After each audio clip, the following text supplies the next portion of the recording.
गौरी पुत्र गणेश भगवान की जय। श्री लक्ष्मी नारायण भगवान की जय। बोलिए तुलसी शालिग्राम जी की जय। श्री शिवाय नमस्तुभ्यम।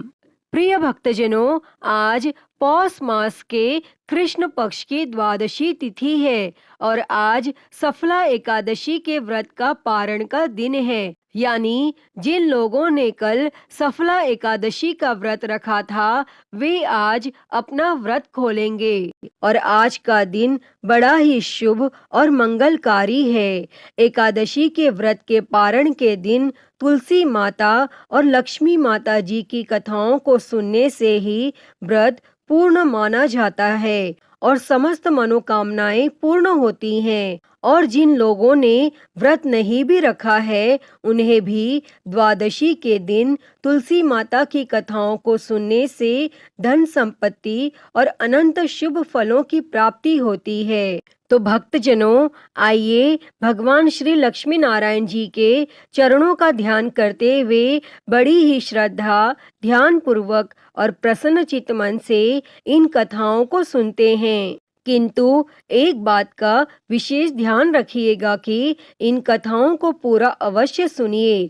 आधी अधूरी कथाओं को सुनने से पूर्ण फल प्राप्त नहीं होता। तो सभी प्रेम से बोलिए तुलसी शालिग्राम जी की जय। श्री लक्ष्मी नारायण भगवान की जय। श्री राधा कृष्ण भगवान की जय।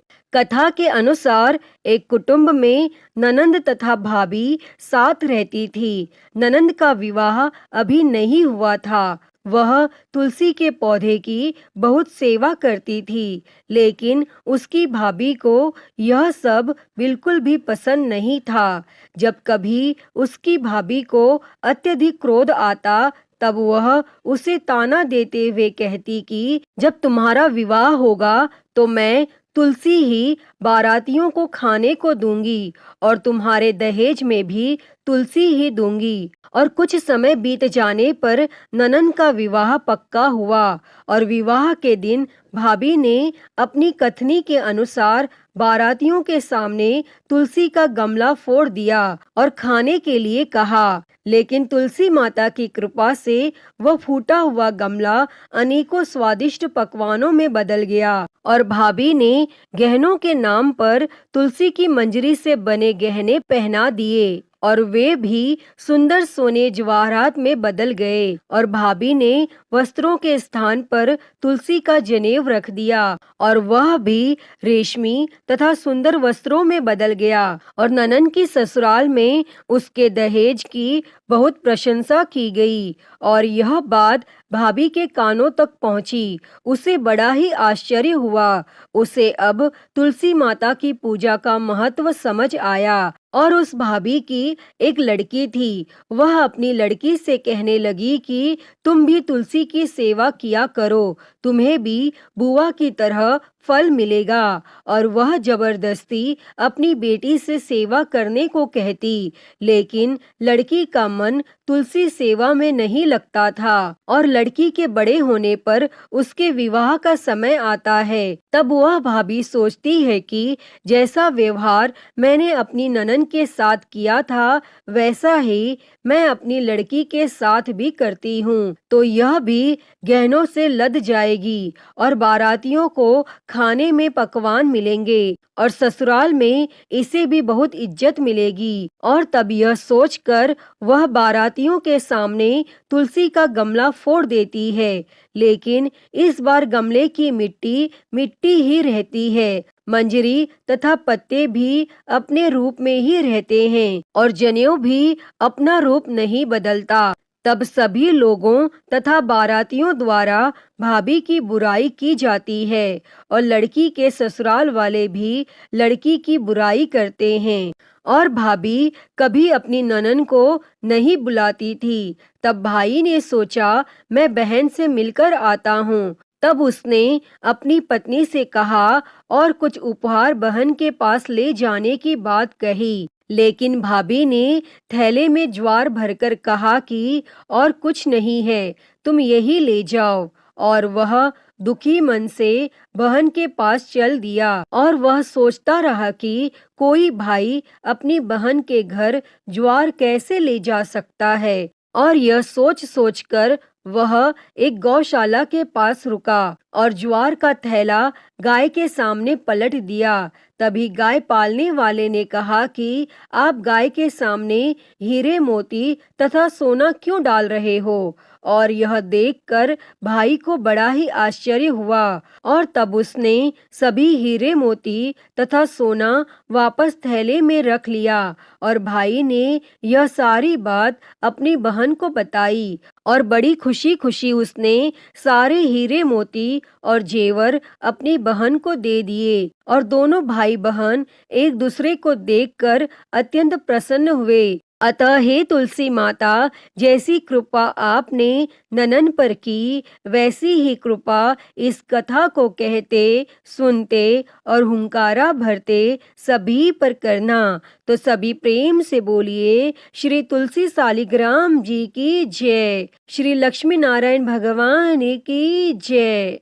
प्रिय भक्तजनों, आइए अब तुलसी माता की अगली कथा को सुनते हैं। इस कथा को सुनने से एकादशी के व्रत का संपूर्ण फल मिल जाता है। प्रिय भक्तजनों, माता तुलसी से जुड़ी हुई एक कथा बहुत ही प्रचलित है। श्रीमद् देवी भागवत पुराण में इनके अवतरण की दिव्य लीला कथा भी बताई गई है। एक बार भगवान शिव जी ने अपने तेज को समुद्र में फेंक दिया। उससे एक महातेजस्वी बालक ने जन्म लिया। यह बालक आगे चलकर जलंधर के नाम से पराक्रमी दैत्य राजा बना। इसकी राजधानी का नाम जालंधर नगरी था। दैत्यराज कालनेमी की कन्या वृंदा का विवाह जालंधर से हुआ।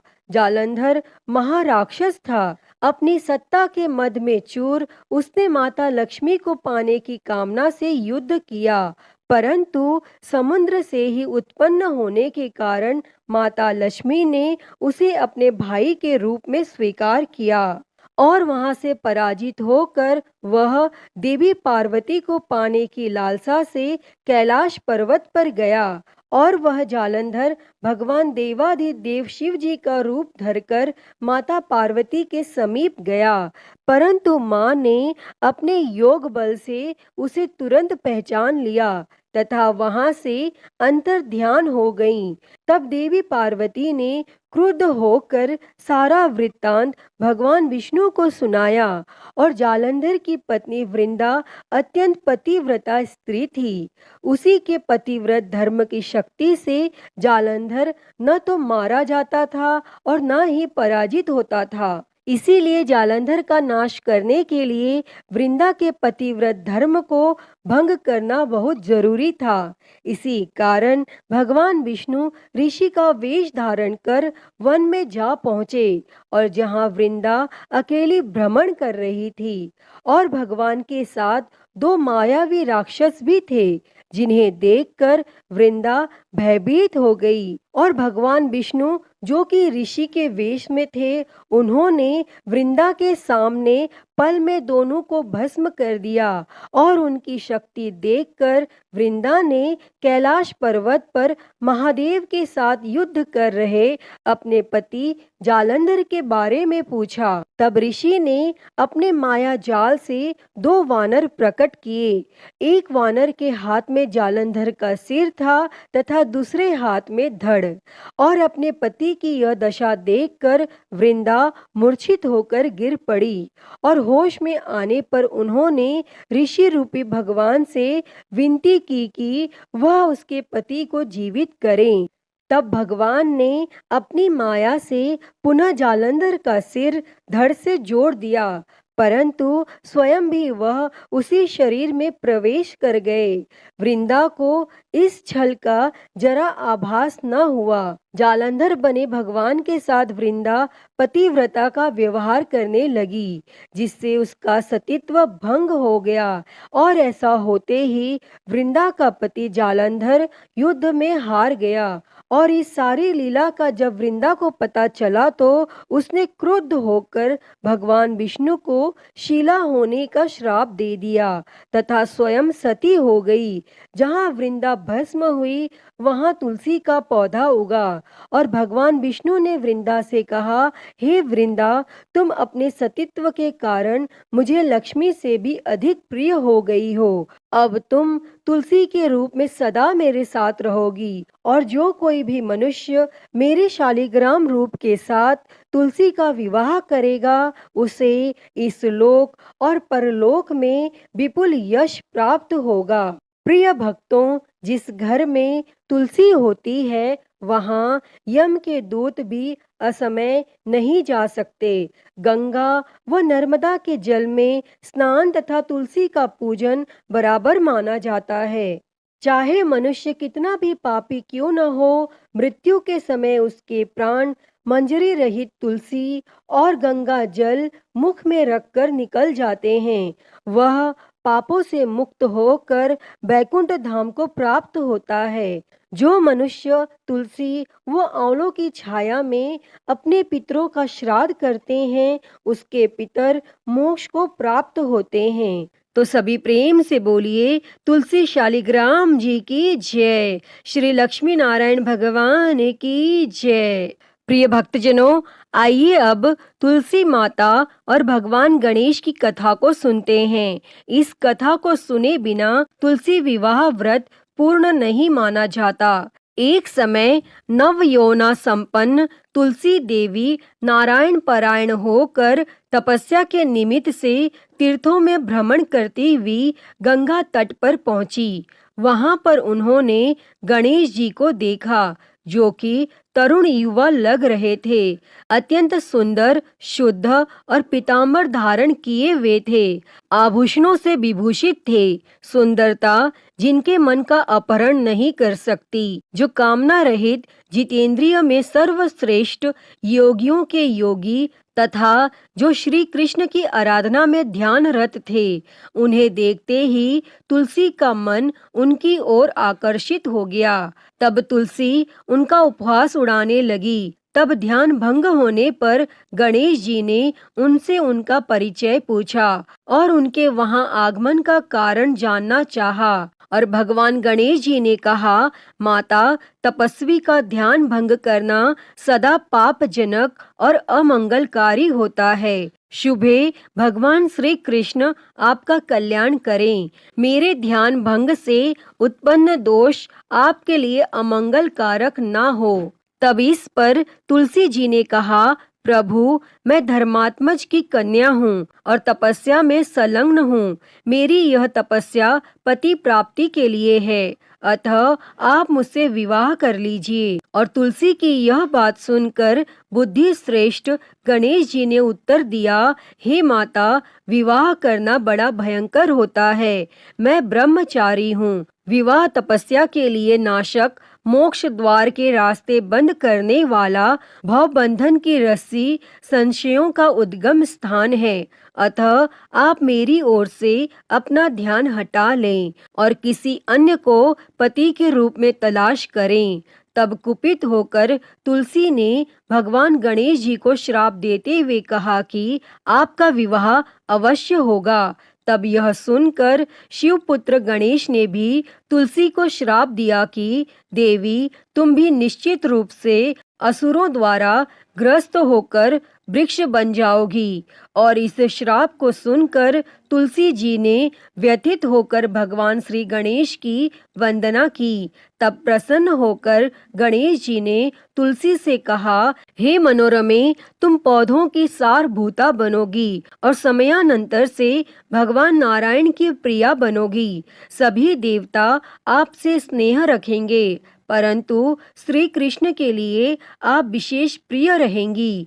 आपकी पूजा मनुष्यों के लिए मुक्तिदायिनी होगी तथा मेरे पूजन में आप सदैव त्याज्य रहेंगी। ऐसा कहकर गणेश जी पुनः तप करने चले गए।